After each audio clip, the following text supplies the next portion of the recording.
Good morning, everyone. My name is Rachel Etchell. I'm one of the college coaches based in ESM Prep London's office.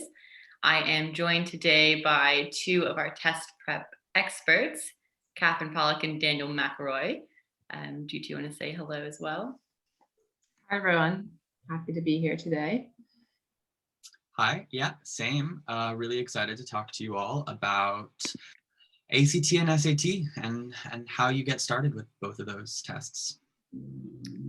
Great, thank you. So I think I'll try to provide a sort of counseling perspective, and Daniel and Catherine will give us their expert advice on how families and students can sort of start the process of preparing for the SAT or the ACT, and we'll talk about your sort of pressing questions like why these tests are necessary even still, despite the sort of test optional trend that we've been seeing. And we'll try to answer your questions as we go. But if you do have questions that come to mind as we're chatting, please feel free to put those in the Q&A feature, and we'll keep an eye on that and either answer them as we go or save some time at the end to answer any questions that you might have about the general situation, or if you've got questions about your specific situation that might apply to others. So let's go ahead and jump right in. From a counseling standpoint, I can tell everyone watching that universities don't have a preference for the SAT or ACT. So a question that we get a lot is, why do students have a choice? Why should they choose one over the other? Yeah, so I mean, they are quite similar in terms of format, in terms of how students take the tests. They're both 4 sections long. Both of them test reading, writing, and math. The ACT does have a science section, but that science section is not actually about scientific knowledge. It's really about how you can read and interpret material. So it's sort of like its own sort of reading section.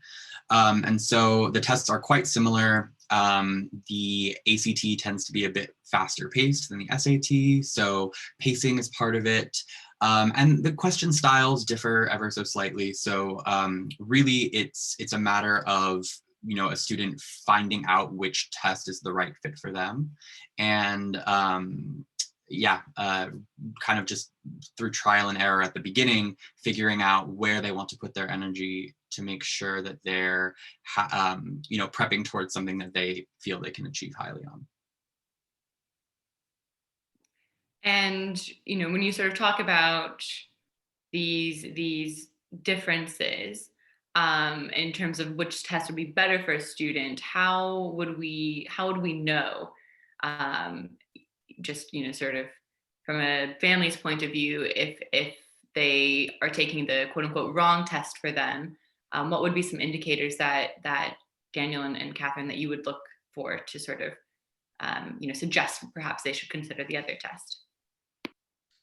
I think the one thing, first and foremost, we'll talk a little bit about what the process is in terms of, let's say you're starting from scratch, figuring out what the right test is. But let's say you've been studying for a while, and to answer your question, or trying to identify, like, am I on the right test, or should I potentially make a switch?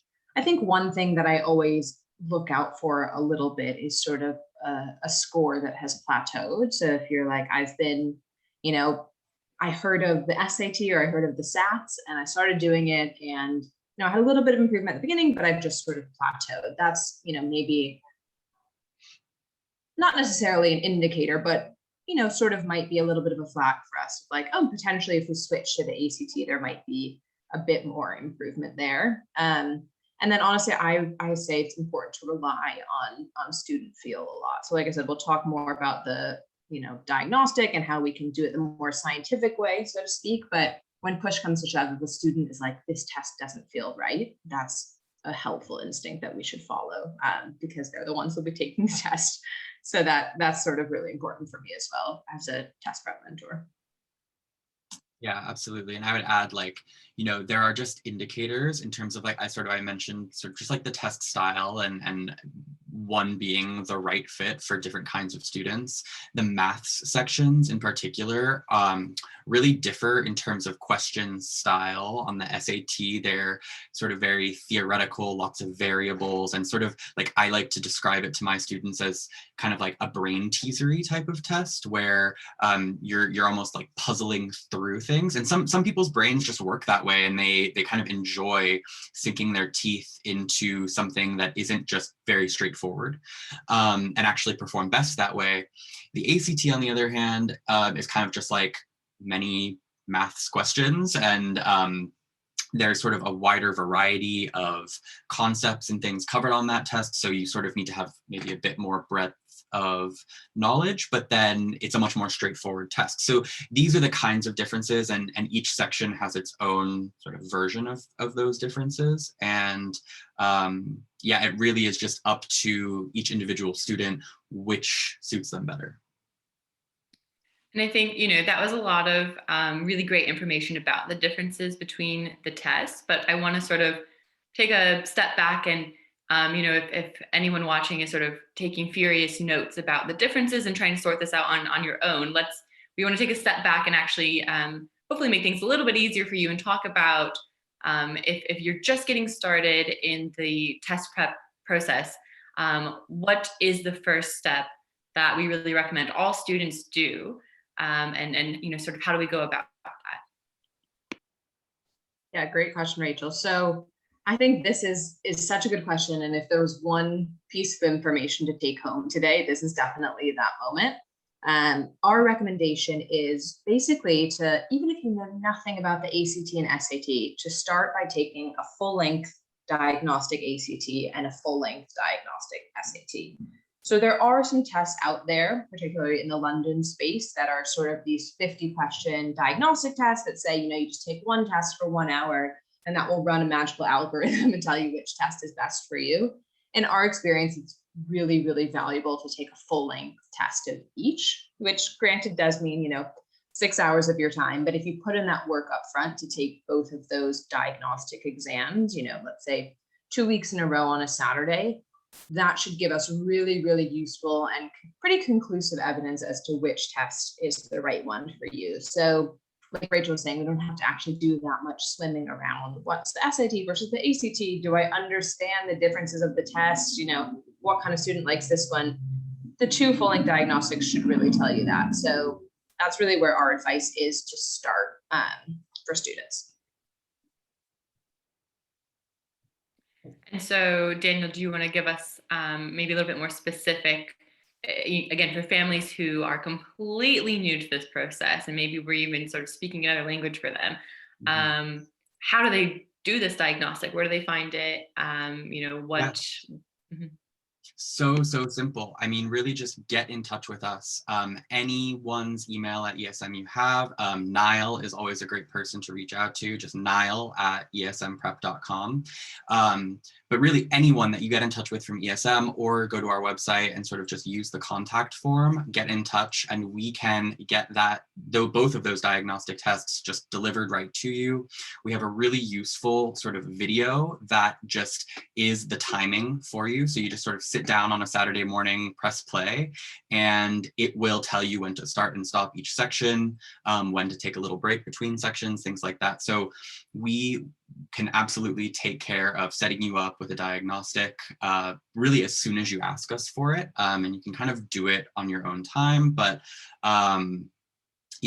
get in touch, and we are happy to make sure that those diagnostics we get the ball rolling with that process so that you can start figuring out sooner rather than later which test you are going to end up working on. And sort of, I think, speaking off of that point, what is the ideal timeline? So when should students be taking that diagnostic in terms of their sort of high school or secondary school career? And how long is the process? So when should they really start planning and looking forward, looking ahead to these tests? Yeah, so we generally say with, the sort of disclaimer, caveat that every student is different, of course, but we generally recommend end of sophomore year to take that first diagnostic test, or take those first two diagnostics. And perhaps Rachel afterwards can translate that into the UK side of things for students who aren't in an American system. But yeah, we generally say, as you're finishing up your sophomore year, you should have learned enough in school where the diagnostics will be manageable and will be a useful tool, but you're still early enough that you have, a good 6 months or a year before you're coming up against any type of time pressure in terms of the application cycle.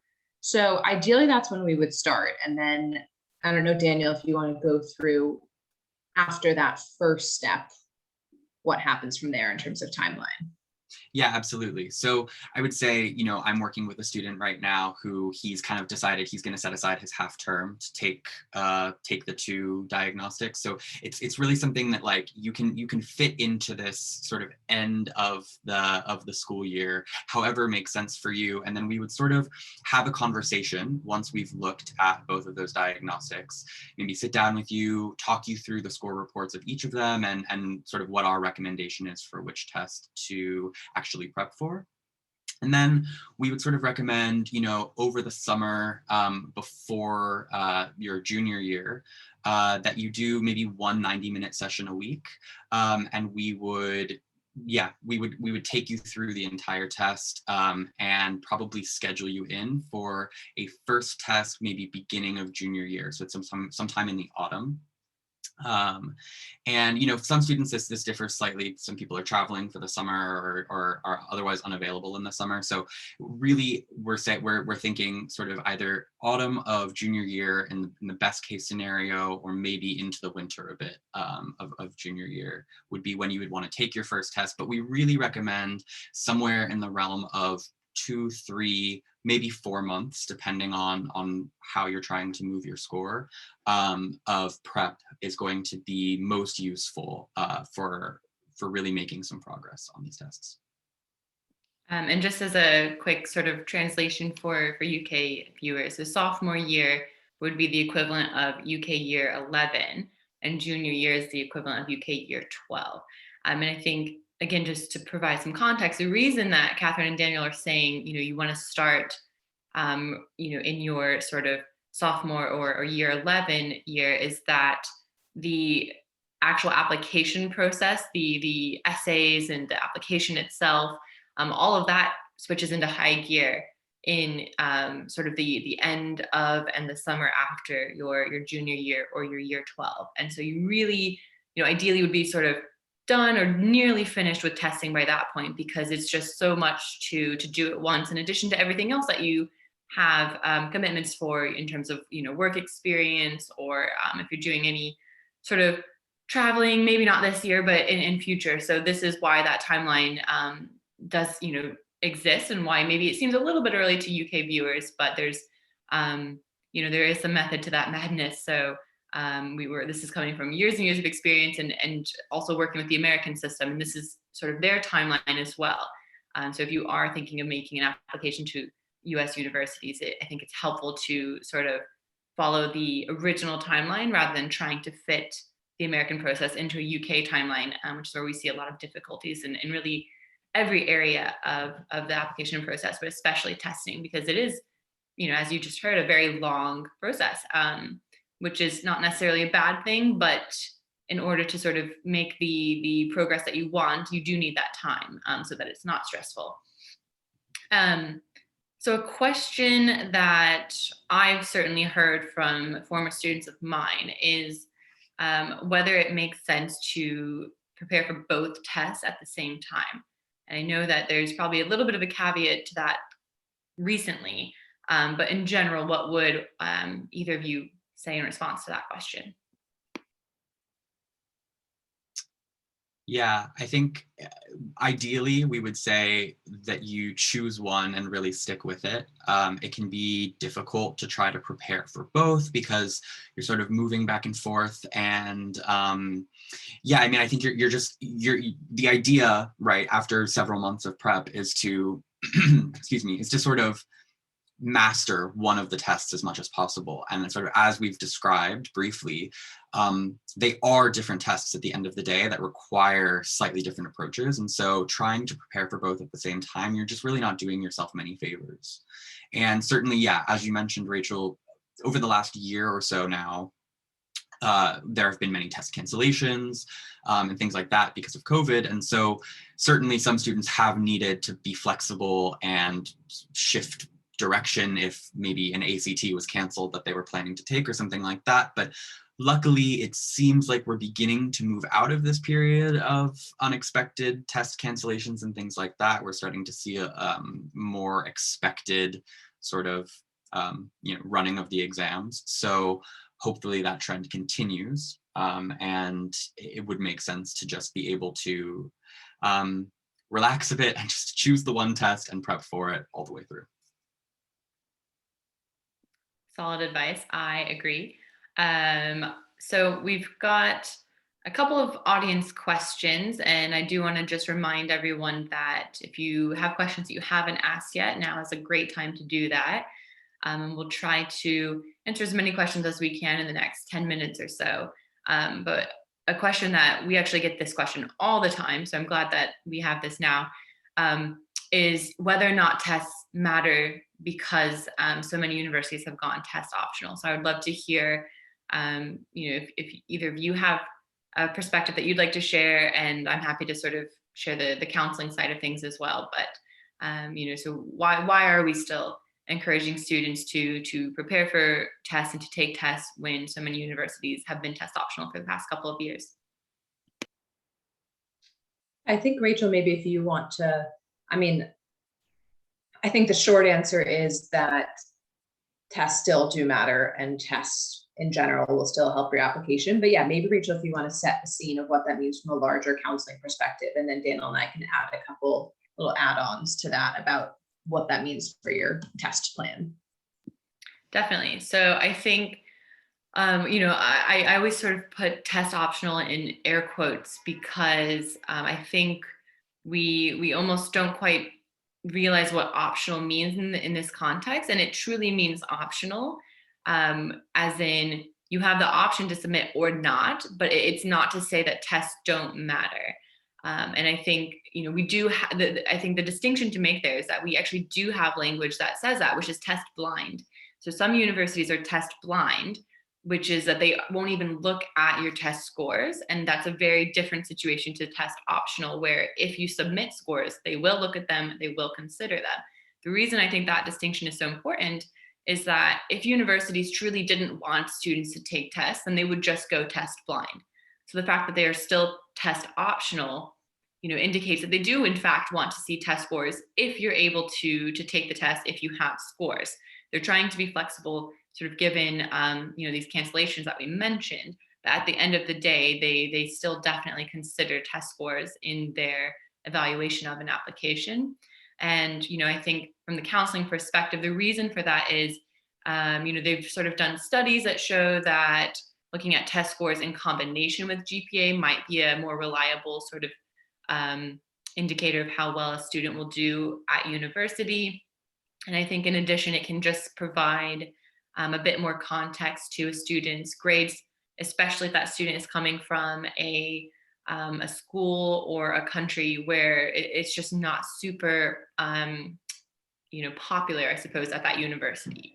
So if it's a school that hasn't sent many applicants in the past, or if it's a country, even like the UK, where obviously the US is quite familiar with the UK, but given the cancellation of A-levels and GCSEs in the past couple of years, it's hard to really know what those grades mean now, whereas before they were very standardized in this national leaving exam. We knew what an A meant or a B meant, but now it's a little bit more difficult because it does have that subjective element coming from the student's school.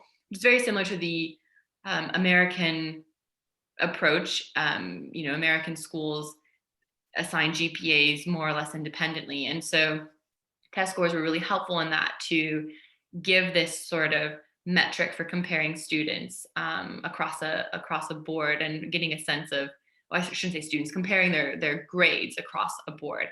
And so that's why, from a counseling perspective, tests still matter, and what universities do with them, and why they want them. And so I think that's from my perspective, why we're still encouraging those tests, because as Catherine sort of hinted at, it's just an additional data point that supports your application. So if you're able to take a test and score within sort of the 50th to 75th percentile of the average scores for your target schools, then that's great. And you should definitely submit those scores and just show that university that you are, sort of within the academic range that they're looking for. Yeah, I don't know if I've missed anything, Daniel. Yeah, I think and that's Catherine. great. The only thing, I think the way that I'm sort of approaching it with students and kind of, I'm really simplifying it down to like, if you have an opportunity to do something, do you want to pass that opportunity up? Like, if you're in a basketball game and someone says, here, you can take a free throw. You don't know if you're going to make it or not, but you're not going to not take the free throw. You're not going to pass up the opportunity. So there are people out there who have been, for a year trying to take a test and haven't been able to because of cancellations, and that is what it is. But if you have the opportunity to sit a test, it is such a good opportunity to bolster your application. That's really worth taking. And the nice thing is, the flip side of that is that, maybe it does take the pressure off of it slightly, where if you're, been dying for that 32, because that puts you into the range of your dream school, and, you can only get to that 31, that potentially, lightens the pressure a little bit to know, like, okay, I still have options. I don't need to take 75 more tests just to get that 1 point. So I think for students, take the opportunity, but hopefully use it as a way to just slightly, not lessen your commitment, but lessen the pressure a little bit. So I think for students, it's hopefully been helpful to them for their overall score, and just the way that they mentally approach it. Great. So another question that we've had, and that, again, we've had this a lot in the past, so I'm glad that we've got this, is, can I self-study for these tests? Which I think is a great question. And I think there's, sort of a complicated answer to this, where it's a bit yes, a bit no. So I will let you, the experts, weigh in on this one. Yeah, I mean, I think, as with anything, yes, of course it's possible to sort of sit down and learn the test on your own. But I think something that we like to chat about with our students pretty early on in the process is that these tests are as much about strategy and knowing how to take the test as they are about the content that is tested in the exam. And so, especially for students coming from the UK, or UK education system, for instance, where multiple choice tests just are not as common or really existing much at all, that is something that students need to get comfortable with, and often need to be taught several different strategies for how to approach these kinds of questions and how to actually master taking a test in this style. Certainly students who have, been through the American education system may be more familiar with multiple choice, but that still doesn't, that's one piece of the strategy that working with a mentor would really sort of provide for you. So, there's things about annotation and how to approach learning different question styles and things like that. I mean, it is quite a granular process that requires really digging deeply into the test format and structure and all of these things, which, again, that's possible to do on your own. But I think, I'll just speak from my own experience. I tried to self-study for these exams back in the day when I was taking them. And, you say you're going to sit down and spend, an hour a week, 2 hours a week for several months practicing for these tests. And then life gets in the way, and you have assignments and extracurriculars and things like this. And what you thought you might set aside sort of becomes unfeasible in a way.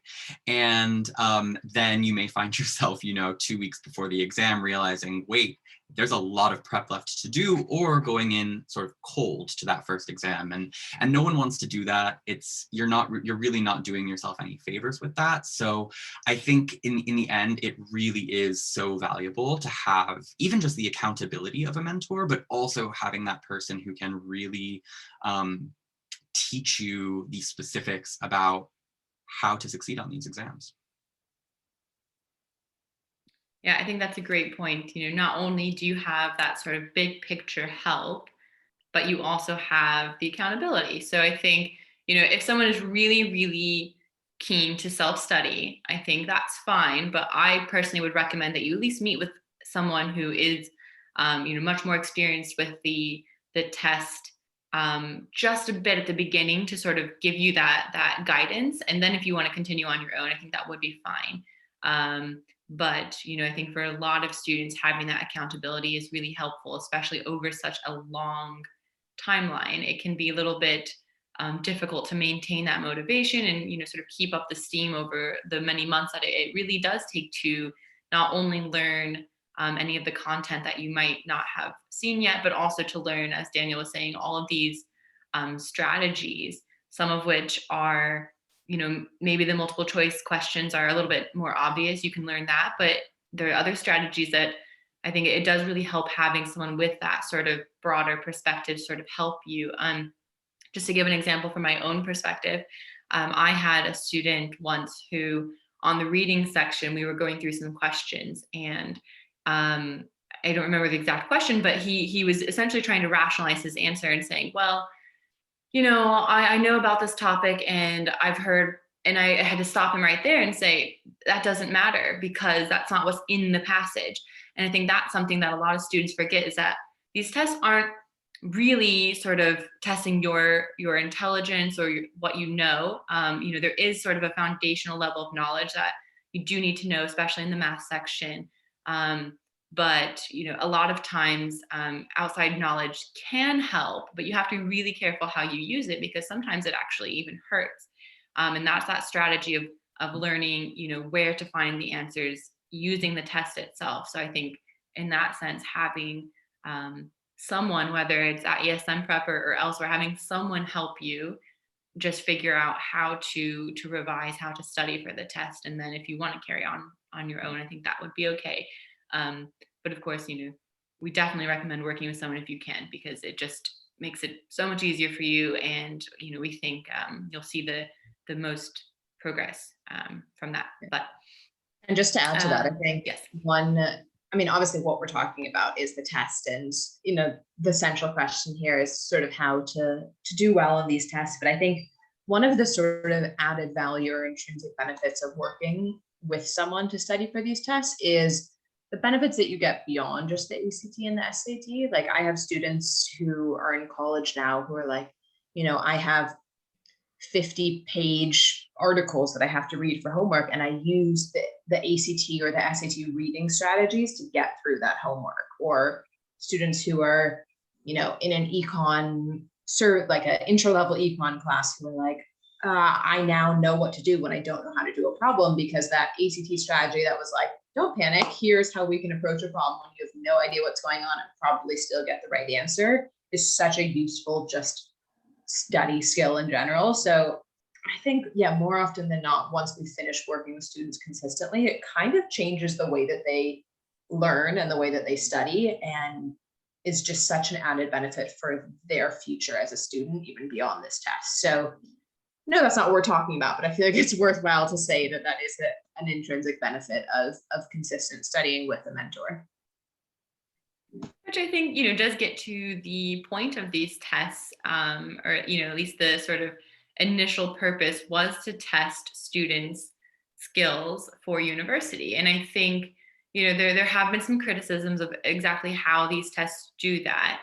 But they are what we have at the moment, for better or worse. And I think, to some extent, they definitely do test skills, like Catherine was just saying, in terms of, being able to read fairly dense material and sort of parse out the most important information from that. Absolutely, you're going to do that at university and college, probably even beyond in sort of your career. It's that problem solving that is really important, and those critical thinking skills that you're going to use, and especially under sort of a time pressure. So I think that, was kind of the initial purpose of the test, and why they are still being used by universities, and why we are still encouraging students to prep for them, to take them, and to get help for them. But I think on that note, if we don't have any other questions, I think we might be at a good place to wrap it up. Catherine, Daniel, any last minute sort of thoughts or? I do have one last thought, yeah, which is that something you said a minute ago, Rachel, made me want to sort of like impart this last bit of advice, which is that if you are thinking, maybe working with a mentor at some point could be valuable for me, I think one of the last things we would really encourage is seek that help out earlier rather than later. Right? Like you mentioned, maybe have several sessions with a mentor who can teach you how to think about these exams before you decide you're ready to sort of go off and do it on your own. Do that before trying to self-study for several months and coming to us sort of asking for that help 1 week, 2 weeks, even a month before the exam, because it's going to be much, much harder to see results and improvement with that amount of time than it is going to be if you seek the help out as early as you possibly can. We can help you, we can set you on the right path towards success if there's time for you to actually put in the work, whether that's with us, whether that's on your own, and improve your score. So please, if you feel you might need some help, reach out and we'll get you those diagnostic tests. We will help you make a plan that's going to actually set you up for success, but do it as soon as you possibly can, please. Yeah, sound advice. I think like anything in US admissions, you want to start early. It's just not only to sort of save yourself and your families, from the stress, but also it's really difficult to sort of unlearn, not great habits. I don't want to say bad habits, but sometimes, we do, if you do something so many times, it becomes a habit. And what we want is for you to start with those good habits, those best practices right from the beginning. So yes, definitely start early and get that guidance as soon as you can. So okay, great. Thank you both. It was wonderful having some experts here with me today. I think if anyone has questions that we didn't get to, or questions pop to your mind sort of later, please do, as Daniel said earlier, email anybody on the ESM team. We're more than happy to help or to point you in the right direction if maybe we aren't the sort of best person for your question. But I think, we're always happy to help however we can, and especially for things like test prep, which we know is confusing. We know it can be a long process, and we just want to make it as easy as possible for everyone. So thank you, Daniel, Catherine, so much. Thanks, Rachel. Thanks. All right, everyone, have a great day.